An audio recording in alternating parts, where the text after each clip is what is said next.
ദൈവമനുഷ്യൻ്റെ സ്നേഹഗീത അധ്യായം 149. മാർജിമിൻ്റെ പരീക്ഷ. ഈശോയും മേരിയും അവരുടെ മധ്യേ ബാലനും മറ്റുള്ളവർ പിന്നിലുമായി മത്സ്യകവാടത്തോടടുത്തു. അരമത്യ ജോസഫ് എത്തിയിട്ടുണ്ട്. തോമസും ഫിലിപ്പും ബർത്തലോമിയായും എത്തി. യൂദാസിനെ കാണാനില്ല. കുറേ നേരം അവർ കാത്തു നിന്നിട്ട് ദേവാലയത്തിലേക്ക് പോയി. ഈശോ പത്രോസിൻ്റെ കൂടെ പോകുന്നില്ല. ചടങ്ങുകൾക്കായി ഈശോ ജോസഫ് അരിമത്യായെയും പത്രോസിനെയും പറഞ്ഞുവിടുന്നു. ജോസഫ് കൂടെയുള്ളതുകൊണ്ട് വലിയ തടസ്സങ്ങൾ കൂടാതെ ചടങ്ങ് കഴിഞ്ഞു. എല്ലാവരും മാർജിമിനെ അനുമോദിക്കുന്നു. അതിനുശേഷം ജോസഫിൻ്റെ വീട്ടിലേക്ക് എല്ലാവരെയും ക്ഷണിക്കുന്നു. ജോസഫിൻ്റെ വീട്ടിലെ വിശാലമായ ഹാളിൽ വച്ച് വിധിപ്രകാരമുള്ള ചോദ്യം ജോസഫ് മാർജിമിനോട് ചോദിക്കുന്നു. ഭാവിയിൽ അവൻ എന്തു ചെയ്യാൻ പോകുന്നു എന്ന്.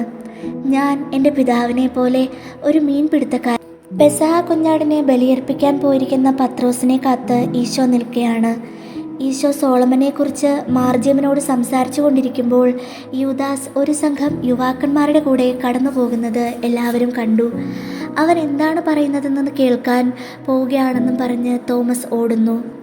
ഞാനൊരു തീക്കനലൊന്നുമല്ല, ഒരു നീർപ്പഞ്ഞിയാണ്. ഞാൻ വലിച്ചെടുക്കുന്നുണ്ട്. ജ്ഞാനം ലഭിക്കണമെന്ന് ആഗ്രഹിക്കുന്നവർ ആവശ്യപ്പെടുമ്പോൾ എന്നിലുള്ള ജീവജലം മുഴുവൻ ഞെക്കിപ്പിഴിഞ്ഞ് അവർക്ക് ഞാൻ കൊടുക്കുന്നു. വലിയ ഗമയിലും ഭാവത്തിലുമാണ് അവൻ സംസാരിക്കുന്നത്. തോമസിനെ കണ്ട്, തോമസേ, എൻ്റെ സ്നേഹിത, ഞാനിതാ വരുന്നു. അവൻ ദേവാലയത്തിലുണ്ടെന്ന് എനിക്കറിഞ്ഞുകൂടായിരുന്നു എന്ന് സ്നേഹമുള്ള ഭാവത്തിൽ അഭിനയിച്ചുകൊണ്ട് കൂട്ടുകാരെ പറഞ്ഞുവിട്ട് തോമസിൻ്റെ തോളിൽ കൈയിട്ടുകൊണ്ട് പോകുന്നു. കഴിഞ്ഞ വർഷം ഈ സമയത്ത് ഈശോ പലയിടത്തും പ്രസംഗിക്കുകയായിരുന്നു. ഞാൻ ഓർക്കുന്നുണ്ട്. രാജകീയമായ അധികാരത്തോടു കൂടിയാണ് അവൻ പ്രസംഗിച്ചിരുന്നത്. അതെനിക്ക് വലിയ ആകർഷണമായിരുന്നു. എന്നാൽ ഇപ്പോൾ അവൻ ചൈതന്യം നഷ്ടപ്പെട്ടവനെ പോലെ ആയിരിക്കുകയാണ്. അവൻ്റെ ദൗത്യത്തിൽ അവൻ പരാജയപ്പെട്ടു. നിനക്കും അങ്ങനെ തോന്നുന്നില്ലേ? എനിക്കൊന്നും തോന്നുന്നില്ല, തോമസ് പറഞ്ഞു. മര്യാദയ്ക്ക് സംസാരിക്കാൻ തോമസ് അവന് താക്കീത് കൊടുക്കുന്നു. അവർ ഈശോയുടെ അടുത്തെത്തി. ഗുരു, നമസ്കാരം. എല്ലാവരും ബഹുമാനിക്കണമെന്ന് ഞാൻ ആഗ്രഹിച്ച പത്രോസിനെ നീ വിഷമിപ്പിക്കരുതായിരുന്നു. കുറഞ്ഞ പക്ഷം വിവരം അറിയിക്കുകയെങ്കിലും ചെയ്തിരുന്നെങ്കിൽ. എനിക്ക് ഒരു തെറ്റുപറ്റി. എന്നാൽ അതേ കാരണത്താൽ നാളെയും എനിക്ക് വരാൻ കഴിയുകയില്ല. എൻ്റെ അപ്പൻ്റെ സ്നേഹിതർ എന്നോട് കൂടെയുണ്ട്. ഞാൻ നിന്നോട് ക്ഷമിക്കുന്നു. പിതാവിൻ്റെ സ്നേഹിതർ കാത്തു നിൽക്കാൻ ഇടയാകാതിരിക്കട്ടെ. ദൈവം നിന്നോടുകൂടെ. ഈശോയും 11 അപ്പോസ്തലന്മാരും കൂടെ ഒലിവ് മലയുടെ മുകളിലേക്ക് പോകുന്നു. വളരെ ആഗ്രഹത്തോടെ കാത്തിരുന്ന ഒരു മുത്തുകൊണ്ട് പെസഹ തിരുനാളിന് മകുടം ചാർത്താൻ നിങ്ങളെ കൊണ്ടുപോവുകയാണ്. ഈശോ എന്നിട്ട് പറയുന്നു, കയറിയത് മതി, ഇവിടെ നിൽക്കാം. ഭാവിയിൽ എൻ്റെ ജോലി തുടരാനുള്ള എൻ്റെ പ്രിയ ശിഷ്യരെ, എൻ്റെ അടുത്തേക്ക് വരൂ. പലപ്പോഴും നിങ്ങൾ എന്നോട് പറഞ്ഞിട്ടുണ്ട്, നീ പ്രാർത്ഥിക്കുന്നത് പോലെ പ്രാർത്ഥിക്കാൻ ഞങ്ങളെ പഠിപ്പിക്കണമേ എന്ന്. അതിനുള്ള സമയം ഇപ്പോൾ ആയിട്ടുണ്ട്. അരൂപിയിലുള്ള ജീവിതത്തിൽ നിങ്ങൾ പുരോഗമിക്കുന്നതിനും ഇപ്രകാരമുള്ള പുരോഗമനം എല്ലാവരിലും ഉള്ളതുകൊണ്ടുമാണ് ഇന്ന് രാത്രിയിൽ ഈ പ്രാർത്ഥന നിങ്ങളെ പഠിപ്പിക്കുന്നത്. ഗുരു, യൂദാസിന് എന്തു പറ്റി? അവർ ചോദിക്കുന്നു. അവന് അസൂയയുണ്ട്. എൻഡോറിലും എസ്ത്രദോണിലും കഴിഞ്ഞപ്പോഴാണ് അവന് വ്യത്യാസം വന്നത്. അതാണ് എൻഡോറിലെ ജോണിനെയും ബാലനെയും ഞാൻ സ്വീകരിച്ച് അവരുടെ കാര്യങ്ങൾ നോക്കിയത് നിമിത്തം. എന്നാൽ ജോൺ എന്നിൽ നിന്ന് വിട്ട് ഐസക്കിൻ്റെ കൂടെ ആയിക്കഴിയുമ്പോൾ യൂദാസ് വീണ്ടും സന്തോഷവാനാകും. എന്നാൽ ഇനി പ്രാർത്ഥിക്കേണ്ടത് എങ്ങനെയെന്ന് നിങ്ങളെ ഞാൻ പഠിപ്പിക്കാം. ശ്രദ്ധിക്കൂ.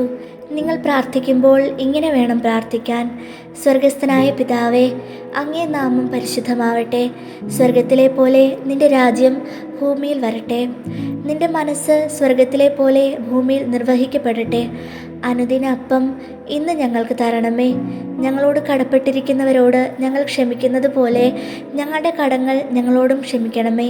പരീക്ഷയിൽ ഞങ്ങളെ ഉൾപ്പെടുത്തരുതേ, എന്നാൽ ദുഷ്ടനിൽ നിന്ന് ഞങ്ങളെ രക്ഷിക്കണമേ. പ്രാർത്ഥന ചൊല്ലാൻ ഈശോ എഴുന്നേറ്റ് നിന്നു. അവനെ അനുകരിച്ച് എല്ലാവരും എഴുന്നേറ്റ് നിന്നു. വളരെ ശ്രദ്ധയോടെ നിൽക്കുന്ന അവർ തരളഹൃദയരായി കാണപ്പെട്ടു. എൻ്റെ സ്നേഹിതരെ, വേറൊന്നും ആവശ്യമില്ല. ഒരു സ്വർണ്ണമോതിരം എന്ന പോലെ പൂർണ്ണത ഈ പ്രാർത്ഥനയ്ക്കുണ്ട്. മനുഷ്യൻ്റെ അരൂപിക്കും മാംസരക്തങ്ങൾക്കും ആവശ്യമുള്ളവയെല്ലാം ഈ വാക്കുകളിൽ അടങ്ങിയിട്ടുണ്ട്. ഞാൻ പറഞ്ഞതുപോലെ നിങ്ങൾ ചെയ്യുകയാണെങ്കിൽ നിങ്ങൾ നിത്യജീവൻ നേടും. ക്രിസ്തുവിൻ്റെ ഭൗമിക ശരീരം ഭൂമിയിലുള്ള കാലത്തോളം നിലനിൽക്കുന്ന ഏക സത്യസഭയാണ് അപ്പോസ്തലിക സഭ.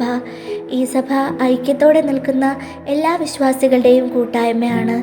എൻ്റെ മക്കളെ വളർത്തുവാൻ മാതൃസഭയ്ക്ക് ഞാൻ നൽകുന്ന വരങ്ങൾ മറ്റു സഭകൾക്കുണ്ടാവുകയില്ല. എന്നാലും വേർപെട്ടുപോയ ആ കോശങ്ങളും ക്രിസ്തുവിൻ്റെ സഭകൾ എന്നറിയപ്പെടും. കാരണം ക്രിസ്തുവിനെ അവർ ആരാധിക്കുന്നു. അവരുടെ തെറ്റിനിടയിലും അവർ ക്രിസ്തുവിൽ നിന്നുണ്ടായിട്ടുള്ളതാണെന്ന് എപ്പോഴും ഓർക്കുന്നുണ്ടാവും. അവരും സാർവത്രികമായ ഈ പ്രാർത്ഥന ഉപയോഗിച്ച് പ്രാർത്ഥിക്കും. ഈ പ്രാർത്ഥന സൂക്ഷിച്ചോർത്തുകൊള്ളുക. ഇതിനെക്കുറിച്ച് നിരന്തരം ധ്യാനിക്കുക. നിങ്ങളെ തന്നെ വിശദീകരിക്കുവാൻ മറ്റൊന്നും ആവശ്യമില്ല. ദേവാലയമോ പ്രാർത്ഥന പുസ്തകങ്ങളോ ഒന്നുമില്ലാത്ത അജ്ഞാനികളുടെ ഒരു ദേശത്ത് ഏകനായിരിക്കുന്ന ഒരാൾക്ക് പോലും ധ്യാനത്തിനുള്ള എല്ലാ കാര്യങ്ങളും ഈ പ്രാർത്ഥനയിൽ നിന്ന് ലഭിക്കും. വിശുദ്ധി പ്രാപിക്കുവാനുള്ള നിയമവും അതിലടങ്ങിയിട്ടുണ്ട്. ഞങ്ങളുടെ പിതാവേ, ഞാൻ അവനെ പിതാവേ എന്ന് വിളിക്കുന്നു. നിങ്ങളും അങ്ങനെ തന്നെ വിളിക്കണമെന്നാണ് ഞാൻ ആഗ്രഹിക്കുന്നത്. ഒരു കാലത്ത് ദൈവം എന്ന വാക്കുച്ചരിക്കുവാൻ മനുഷ്യർ ഭയന്ന് വിറച്ച് മുഖം നിലത്ത് വെച്ച് സാഷ്ടാംഗ പ്രണമിക്കേണ്ടിയിരുന്നു. എന്നിൽ വിശ്വസിക്കാത്തവനും എൻ്റെ വാക്കിൽ വിശ്വസിക്കാത്തവനും ഇപ്പോഴും അതുപോലെ മരവിപ്പിക്കുന്ന ഭയത്തിലാണ് ജീവിക്കുന്നത്. എന്നാൽ ഇപ്പോഴോ, എഴുന്നേൽക്കൂ, എൻ്റെ അടുത്ത് വരൂ. ഞാൻ നിത്യപുരോഹിതനാണ്. നിങ്ങളുടെ കയ്യിൽ പിടിച്ചുകൊണ്ട് എനിക്ക് പറയാം, വരൂ എന്ന്. വിദൂരതയിലേക്കല്ല, സമീപത്തേക്ക്. അടിമകളെപ്പോലെയല്ല, മക്കളെപ്പോലെ ദൈവത്തിൻ്റെ ഹൃദയത്തിലേക്ക് നിങ്ങളെ കൊണ്ടു ചെല്ലണം.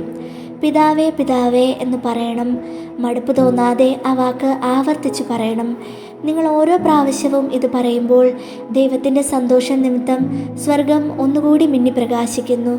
യഥാർത്ഥ സ്നേഹത്തോട് കൂടി വേറൊരു വാക്കു പറയാതെ ഒരു വാക്ക് മാത്രം പറഞ്ഞാലും നിങ്ങൾ കർത്താവിന് ഇഷ്ടപ്പെട്ട ഒരു പ്രാർത്ഥനയായിരിക്കും ചൊല്ലുന്നത്.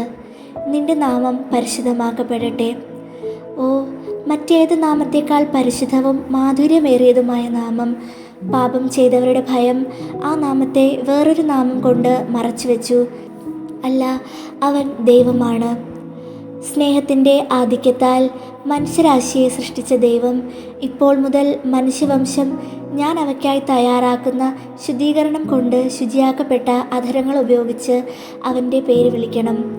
അപ്പ അപ്പ എന്ന് കൊച്ചു കുഞ്ഞുങ്ങൾ അവരുടെ പിതാക്കന്മാരെ വിളിക്കുന്നു. നിങ്ങൾ ദൈവത്തിൻ്റെ കൊച്ചുകുട്ടികളാണ്. നിങ്ങളായിരുന്ന പഴയ മനുഷ്യനെ ഞാൻ നശിപ്പിച്ചു. എൻ്റെ സ്നേഹം നിമിത്തം നിങ്ങളിൽ പുതിയ മനുഷ്യന് ഞാൻ ജന്മം നൽകി, ക്രിസ്ത്യാനിയാക്കി. അതിനാൽ കൊച്ചുകുട്ടികൾ വിളിക്കുന്ന ആദ്യത്തെ വാക്ക് ഉപയോഗിച്ച് സ്വർഗത്തിലായിരിക്കുന്ന ഏറ്റവും പരിശുദ്ധനായ പിതാവേ എന്ന് നിങ്ങൾ വിളിക്കൂ. സ്വർഗത്തിലെ പോലെ നിന്റെ രാജ്യം ഭൂമിയിൽ വരട്ടെ. അതിൻ്റെ വരവിനായി നിങ്ങളുടെ സർവ്വശക്തിയും ഉപയോഗിച്ച് ആഗ്രഹിക്കുക. അത് വന്നെങ്കിൽ അത് ഭൂമിക്ക് സന്തോഷമായിരിക്കും. ഹൃദയങ്ങളിലും കുടുംബങ്ങളിലും രാഷ്ട്രത്തിലും ദൈവരാജ്യം വരണം. ആ രാജ്യസ്ഥാപനത്തിനായി സഹിക്കുകയും അധ്വാനിക്കുകയും ത്യാഗങ്ങൾ അനുഷ്ഠിക്കുകയും ചെയ്യുക. നിന്റെ മനസ്സ് സ്വർഗത്തെ പോലെ ഭൂമിയിൽ നിർവഹിക്കപ്പെടട്ടെ. ഒരാൾ ദൈവിക പുണ്യങ്ങൾ വീരോചിതമായി സ്വന്തമാക്കി കഴിയുമ്പോൾ മാത്രമേ സ്വന്തം മനസ്സിനെ ദൈവത്തിൻ്റെ മനസ്സിന് വിധേയമാക്കുകയുള്ളൂ.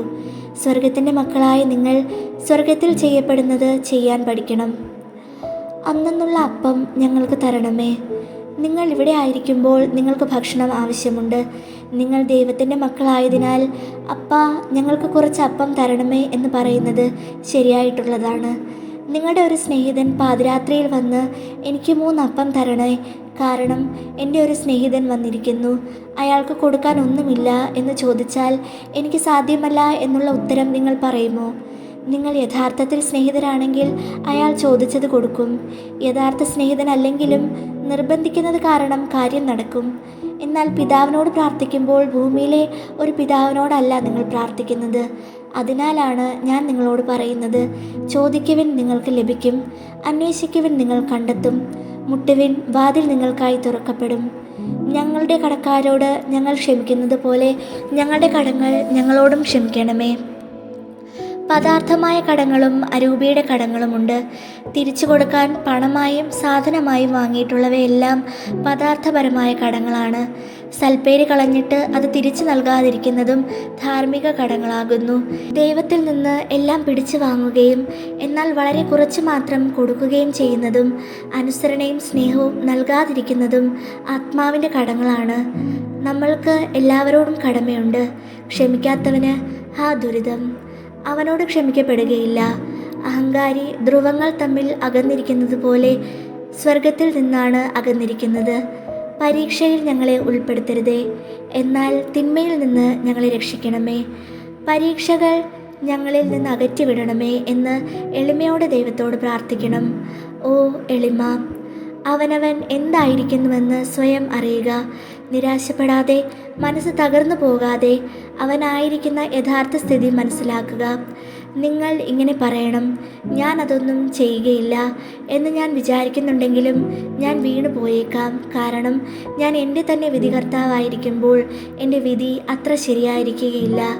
ആകയാൽ പിതാവേ, ദുഷ്ടൻ എന്നെ ഉപദ്രവിക്കാൻ അനുവദിക്കാത്ത വിധം എന്നെ അങ്ങേ അരികിൽ ചേർത്ത് നിർത്തി പ്രലോഭനങ്ങളിൽ നിന്ന് രക്ഷിക്കണമേ. എൻ്റെ വാത്സല്യഭാജനങ്ങളെ, ഇത് നിങ്ങളോടുകൂടി പങ്കെടുക്കുന്ന രണ്ടാമത്തെ പെസഹയാണ്. കഴിഞ്ഞ കൊല്ലം നമുക്ക് പെസഹായ്ക്ക് അപ്പവും ആടും മാത്രമേ ഉണ്ടായിരുന്നുള്ളൂ. ഇക്കൊല്ലം ഈ പ്രാർത്ഥന ഞാൻ നിങ്ങൾക്ക് തരുന്നു. ഭാവിയിലുള്ള പെസഹ തിരുനാളുകളിൽ എൻ്റെ മറ്റ് സമ്മാനങ്ങൾ ഞാൻ നിങ്ങൾക്ക്